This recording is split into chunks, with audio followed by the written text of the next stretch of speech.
Assalamu alaikum wa rahmatullahi wa barakatuh, everyone. Welcome back to our Q&A with Shaykh Akram Nadwi, hosted by Al-Salam Institute. Alhamdulillah, I'm glad that we're back. I know last week some of you were waiting and some of you had already joined our live stream, but unfortunately we weren't able to go ahead just because of some last-minute technical issues.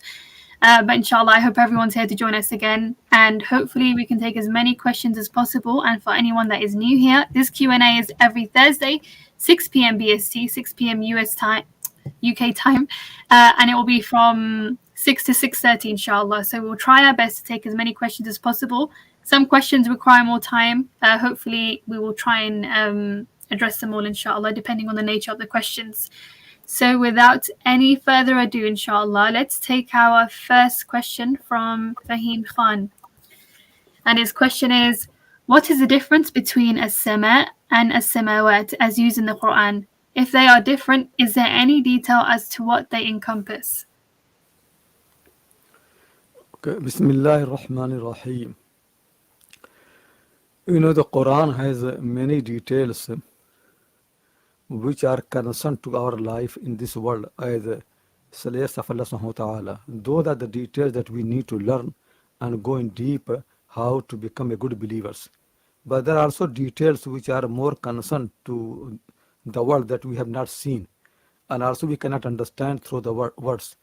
So in that one we need to be content with the words used and their general meaning. But we can't actually make more explanation because we don't know anything. So when the Quran says sama, it means sky. Samawat is plural, it means skies, heavens. According to the Quran, there are 7 skies. One, the first one, underneath that one, there is a sun, moon, stars, so many things. Then the second one also have many stars, many planets. Then the third one even bigger than that. Each one is bigger than the other one. And Allah's creation is huge. We don't know. So the best thing is just believe that all from Allah. Nobody can compass them. They're so huge, so big. And when believers will be given paradise, it will be so huge. Even the last person who will enter into paradise, his paradise will be 10 times bigger than this earth. You can't imagine. The Quran says if you look, your eye will become tired to look in the creation of Allah subhanahu wa ta'ala. So I don't think anybody can explain. If somebody explains to you, they don't have any authority. Even the prophets and messengers, they don't know all these details. So the best thing is, and there's no need to know before the death. The best thing is that we understand really that it is so big, so huge, and Allah creates whatever He likes.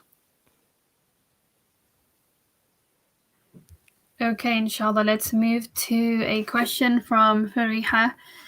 And our question is, how can we keep our tawakkul intact when we are going through a rough patch in life?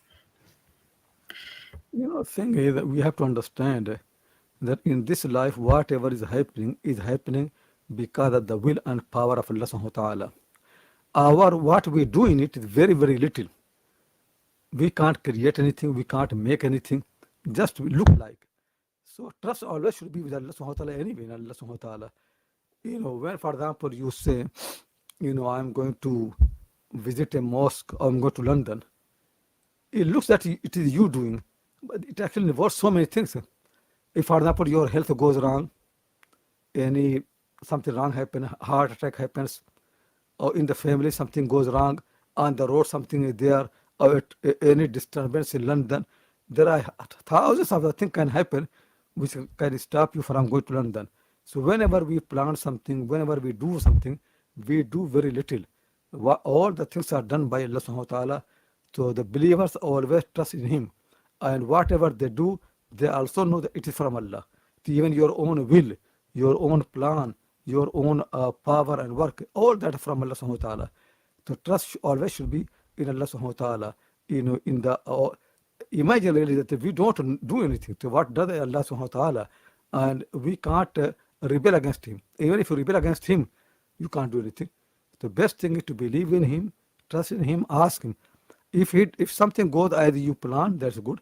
If it doesn't go as you plan, it's still fine. Because you think that Allah gives when He gives. Truth really, if He does not give you, that also His gift. People don't understand when Allah stops something from you, not because Allah is miser or He doesn't want to give. No, it is just because it's good for you. So ask Allah, make effort. If you get what you want, thank Allah. If you don't get what you want, be patient and believe that Allah has stopped something from you for a reason. Maybe has delayed for a reason.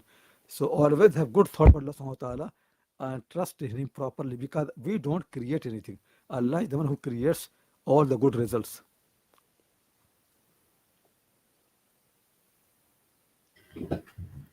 Okay, let's move on to the next question. And this question is, let me see if I can reword it. How many times can we perform Hajj in our lifetime? Is it considered more reward if we do it many times? Which one is better? And if we can sponsor others to perform Hajj if we are rich, well, which one is better, to perform Hajj ourselves if we have the money, or to sponsor someone else to perform Hajj? One Hajj is obligatory, and then after that, you do like a farda is obligatory, then you do nafl prayers. The same Hajj has many nafl things, but sometimes could be your money is needed somewhere else. Somebody is dying out of the illness, he has no money. If you give him money, that is much better. Some people are, not married, the women, and if you give them your money, it can help them to get married. Some people don't have houses. There could be so many reasons really you can help. But sometimes you feel if you go do second Hajj, it will improve your iman. Yeah, that's fine. Then you do second Hajj because your own betterment is better than anybody else. Sometimes it could be somebody, wants to go for Hajj, they don't have enough means, you help them, that will be good. But it depends, how it is, we don't give a general fatwa. Sometimes second Hajj will be better, sometimes giving the money to someone else will be Hajj better, sometimes to help someone to get married or build a house or something like that will be better. The best thing in this matter is that you find a good pious scholar and consult him that what is good for my condition. Should I do second Hajj or should I give my money to someone else? So you have to consult people. But one Hajj is obligatory that you must do anyway.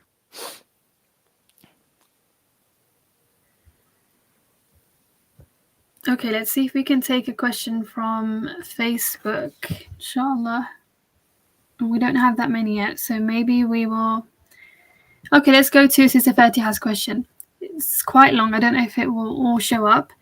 Assalamu alaikum, Shaykh. What are the meanings in the light of the Quran for the words Tabut, Sakina, and Baqiyya, as mentioned in Surah Al-Baqarah, verse 248, in which the tafsir books often take a reference from the biblical sources? I'm not sure how many questions are in this. Let's try and finish it. Besides, to what extent can we refer to the biblical sources to understand some meanings for the Quranic verses, especially that are related to the Torah, Injil, and Israelite stories? The thing is, Quran really is independent. It does not need many external references or explanation. So generally, people should understand the Quran. The stories of the Quran, they don't need really so many details from outside. It will be enough if you have clever person. You can be enough. From the Bani Israel, the Prophet ﷺ has made very clear. So we have three stages. If Bani Israel, their sources say something which supports what we have in the Quran and Sunnah, then there is no harm to take it. If their sources say something which contradicts what in the Quran Sunnah, then we leave them out. If their sources say something which neither contradicts and neither support the Quran, then it is still better not to take it. But if you take some time for explanation, there is no harm in that. In this story of Tabut, you don't need to go into any biblical source. I don't go. I understand very clearly what it means really. Meaning basically is that Bani Israel, they have been ruling in Holy Land for a long time, and they have got a box or something big where they used to have something remaining from Musa al-Islam and Harun al-Islam and from the kings before them, maybe crown, uh, the Torah that Musa al-Islam received or something like that. So that was like something very holy for them, sacred. So they used to think, barakah comes, barakah is there. No doubt there is a barakah in it. So when they lost Palestine, they lost also that tabut, that box. So because they are so much attached with that tabut, so they feel weakness. before Allah gave them a conquest, Allah arranged for them that taboos to come to them. So that became like big good news for them, helping. Sometimes you take good news and it supports them so much, to boosted them so much. So that was the Quran has mentioned that Allah's favor was they got that box. Imagine for example if Muslims lose all part of the world, and even they lose Makkah al-Mukarramah, they lose all the hope, and Allah subhanahu wa ta'ala commands them to fight back, to take back, and then He gives them Makkah back somehow. So then hope will come. They will say, oh, there are some hope. So similarly, that tabut was a big hope for them. So when it came back, they felt stronger. So that's what is mentioned in the Quran.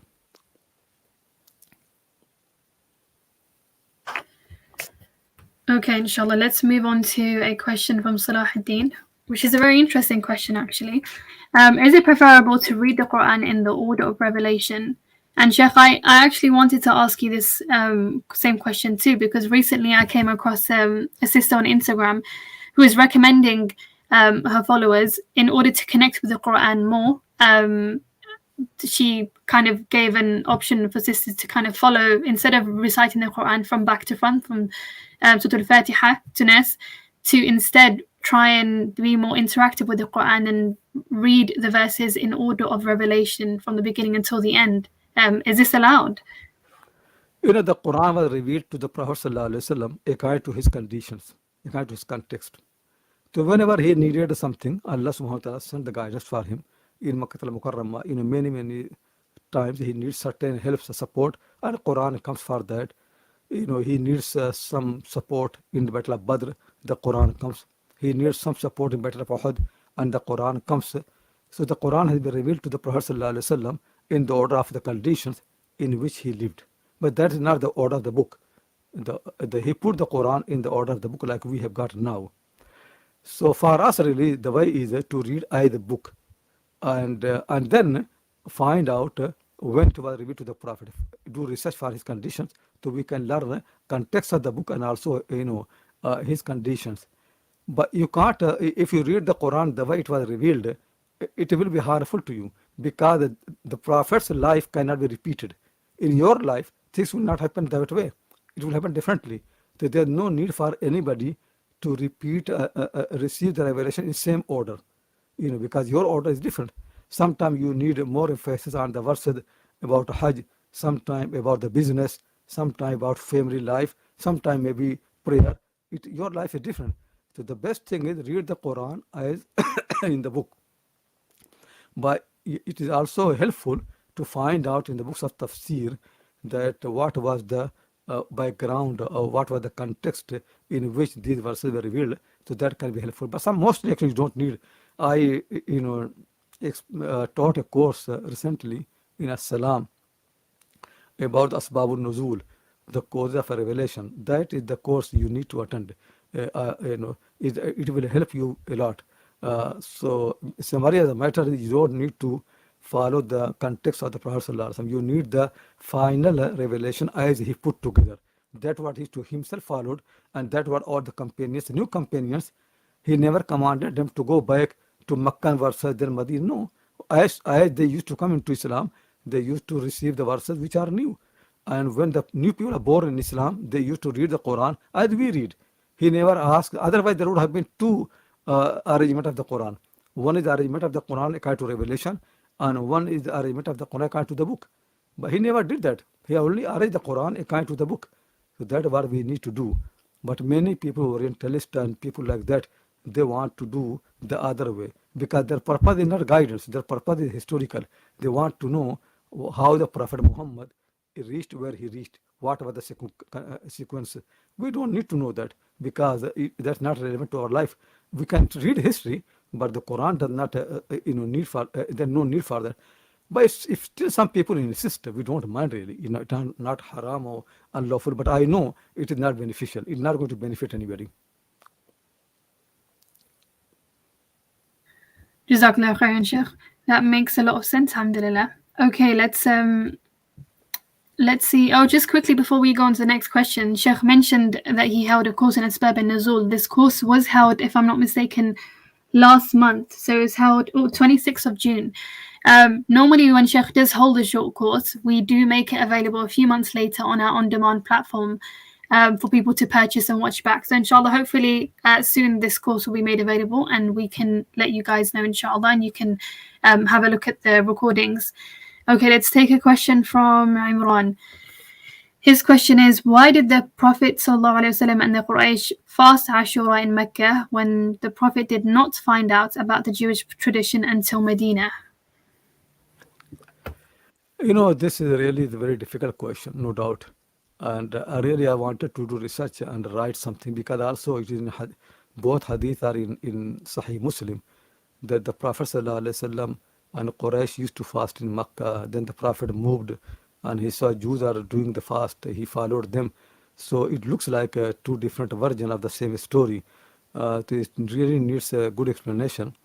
One day maybe I do, because I'm writing commentary on Sahih Muslim, so I have to do proper research and write in a way that actually is true. But could be one explanation that sometimes, Meccan people also are influenced by the learned people, by Jews. Jews were the most learned people.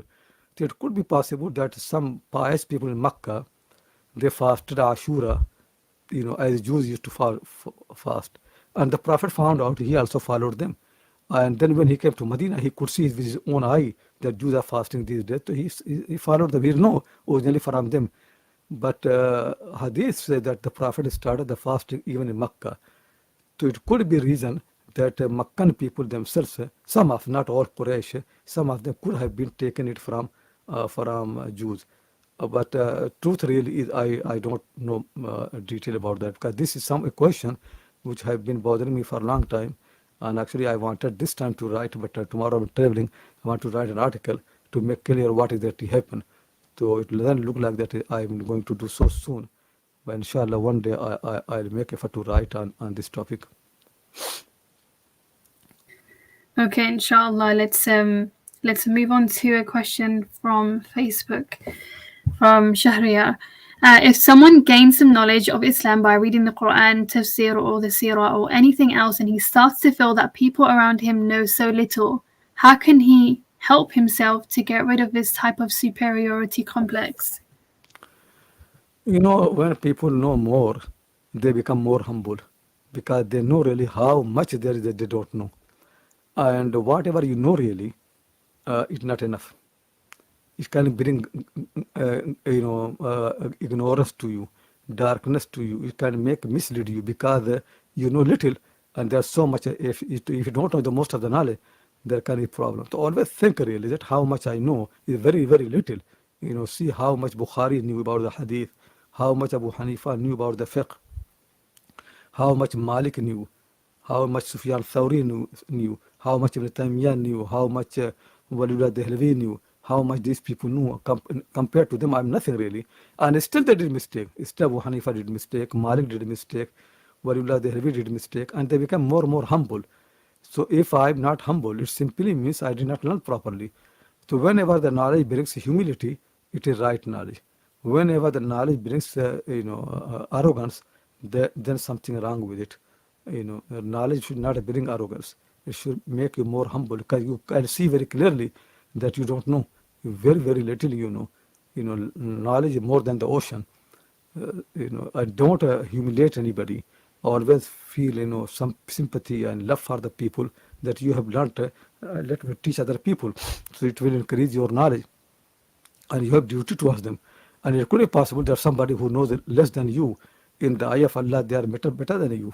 Because the reason for people go to paradise is not how much knowledge they have got. The reason is how much fear they have got of Allah. So if people have little knowledge and they fear Allah more than you, that is real knowledge. Real knowledge, the fear of Allah. If your knowledge does not make you to be fearful of Allah, then your knowledge has something wrong. So always be very, very, fearful, and don't be arrogant. Respect people and ask Allah to give you more knowledge, and humble yourself and respect other people.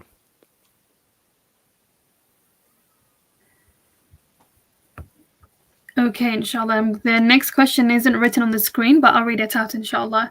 This question is: the Quran always tells us to be of the ulul albab, to be people who think, who ponder, who reflect. This question is asking: are there varying levels of this, of being the ulul albab, that the Quran expects of us, depending on the different people's abilities? For example, many of us can have family members, maybe relatives, who have not necessarily studied Islam, who are quite cultural. Some of their worshipping can almost seem quite ritualistic. They follow things that maybe are more cultural and against Islam, and they don't really think about the repercussions of what they're doing. In this example, would it be that would these types of people be sinful? And also, yeah, more of a clarification of what kind of ulul albab and varying levels are expected of us. Is the question about Ulul Albab or what saying? Ulul Albab. Ulul albab. Yeah, lube is essence. Like, if you have got a nut, so you have got the skin, but what inside that is lube. So, lube is the most, like, people have got a big head, but the part which think is very small. That is called the lube. So, people of lube are the people, who have got the essence, who think properly and understand things properly. Not that just talk too much. And, you have got a big library. Like, in our time, you see many people memorize the whole Quran, memorize the books of the Hadith, but very little understanding, very little thinking. So they are not Ulul Albab. Ulul Albab, the people who understand deep things deeply. When the people are Ulul Albab, then they never are deceived by the worldly things. People can be dazzled by, big cars and big houses. Ulul Albab, they are not impressed because they know these are very small things and one day they will finish. So, great thinker, deep thinker, they are not impressed by things small like that. So, the Quran always praise the people who are Ulul Albab. So, you and whether your family, wherever, people should make effort really to be, part of this group, the people of it's a good thinker, like the prophets and messengers, they go think deeply. And sometimes you find in communities, some people are wise, so their way of thinking is different. People like something, they like something else. People prefer something, but they prefer something else. Reason is because they think deeply. They understand really that whatever people are impressed by is nothing. So yeah, so the Quran actually says that don't count like in our time in democracy, they count people, and everybody has got right of the same vote. But the truth really is that sometimes one person can be better than 1,000 people because they thinker, and most of the people, 1,000 people, they don't think. They follow people blindly. The one person think, and rest they follow. A thinking person, the one who has a mind, is really very strong person. Like Ibrahim al-Salam, he a thinker. So he is much better than his father, his whole family, whole society, the king, and all the people around him. And really, he made a big change. So people should make effort to think, deeply in a much better way. Always compare things. Don't be impressed, by what you see. Always see really what is inside. So that's what Lubi. Lubi is to go inside, like people's faces. Don't be impressed by the people's face. See how their character is, how their thinking is, how their behavior is, how deep they are. So that's what you need to be impressed by. Okay, Jazakallah khairan, Sheikh. We have a question from Muhammad. Is perfume containing alcohol halal? Thing is, we don't know really what containing means, but it is better to avoid something like that. What is agreed upon is that anything which has got alcohol and it is intoxicating, you are not allowed to drink or eat it. But can you apply it somewhere in a perfume? It is disputed. Some people allow, some people don't allow. So if somebody has a perfume which has got alcohol and they apply, don't criticize them. By yourself, I advise, buy another perfume, which does not have anything like that. Generally, it is, for the people, is something to consume, eat or drink, which got all that actually very severe matter. Applying it as a perfume is not so severe, but still, it is better to avoid something like that. So, Sheikh, even if it was something that we were eating and it was the smallest amount, for example, many people may or may not be aware, but vanilla essence that we use for baking, many a time that has alcohol in it, a very small percentage, or ready rolled puff pastry from supermarkets that has a small amount of alcohol in it. If anything, it's a big quantity, does not make you to intoxicate. So then it's any quantity is allowed. But if big quantity makes you to intoxicate, then even small will be haram. So if you have got alcohol in some drink, and you drink 1 or 2 glasses and you become drunk, then even one drop, you're not allowed to drink. But if it is, people drink it, doesn't nothing happen. It's a very, very small quantity, doesn't make a difference. Then it will not be haram. Okay, let's see if we can take maybe 2 more questions. We have a question from Nofal. My parents had taken some loans having interest, but now as I have a job, they are telling me it's my responsibility to pay the money. What is the best solution? The thing really is everybody is responsible for what their action they do. The parents are responsible for their actions, children are responsible for their actions, husbands are responsible for whatever they do, and wives are responsible for whatever they do. So this is very clear. If your parent have taken something loan sinful, they are responsible. They will get sin for that, as long as it is there and there was no need for that, no obligation. What is your duty as a child, son? You have to look in your responsibility. For example, if you've got family, you have got a wife and children, you have to look after them. The first thing is you provide a basic thing to your own family. Then after there's something is left and you can help your parent, that's good. You should help them. So people have to make the balance. But the parents should not put pressure on the children because they are father, because you did a problem, you did cause a problem. Now you can't carry it to other people. So first thing is look at your responsibility, and still if you can help your parent, it is better advice to help them because they're your parents.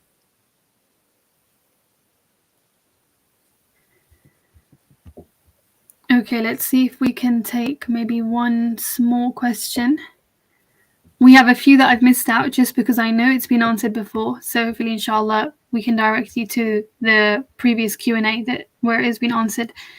Okay, maybe to elaborate on the perfume question, someone's asking, can you elaborate on the hadith about women and perfume?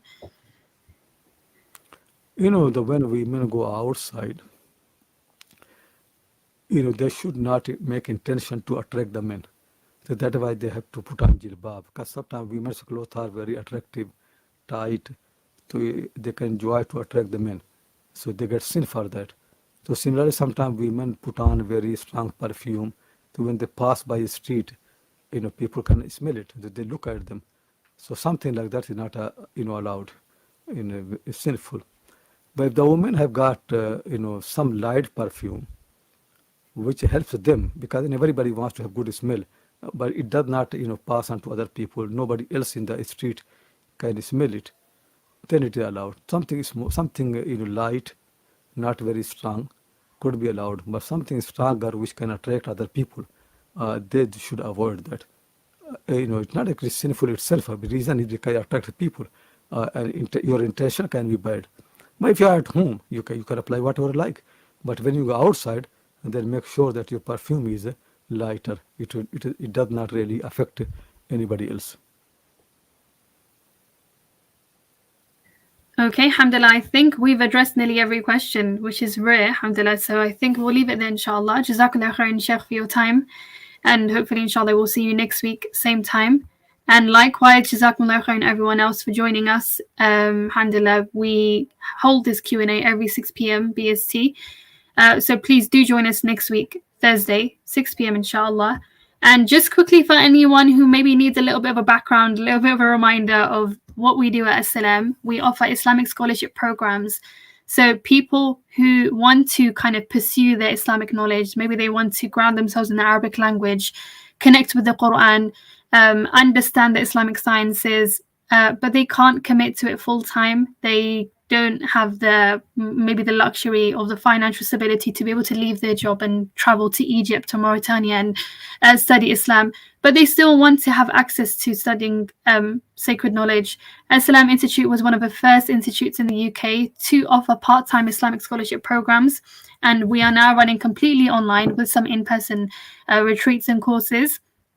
And if anyone is interested, we're very excited because in the next few days, inshallah, some of our Islamic scholarship students will be traveling to Mecca and studying as part of our Mecca Arabic summer program for a few weeks, inshallah. So anyone who is interested in stuff that we do, maybe you can keep up with us on our Facebook, Instagram, Twitter, YouTube. Hopefully we'll be keeping you updated at how this Mecca summer program goes, inshallah. And if you have any questions, maybe you're just curious about what kind of programs we do and what you can get out of it, you're more than welcome to head onto our website on the screen or shoot us an email, info@al-salam.ac.uk. Inshallah, we have exciting things coming up. Shaykh Akram does have some short courses that will be coming up soon. You can watch back some of our Q&As. If you're interested about any of our other teachers that we have, if you go onto our YouTube channel or our Instagram, you can see some of our other teachers, and hopefully, inshallah, maybe we'll be coming up with some more videos so you can kind of see the type of teaching that we encourage at Al-Salam and the type of thinking and the type of students that we want to be here. So inshallah, inshallah, we will see you next week, Thursday, 6 p.m, inshallah. And without any further ado, we will finish off here, inshallah. Assalamu alaikum, everyone.